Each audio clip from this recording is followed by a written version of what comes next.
চলো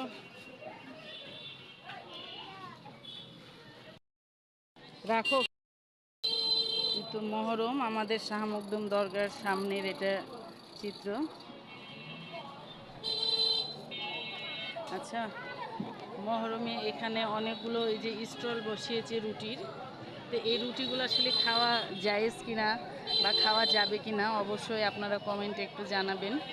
কারণ আমি বিয়ে হয়ে আসার পর থেকে এখানে যে মেলাগুলো বসে আমার শাশুড়িরা বলে এখানে এটা খেতে হয় না। যেটা আমাদের শাহ মখদুম মাজার, আমাদের রাজশাহী শাহ মখদুম মাজার।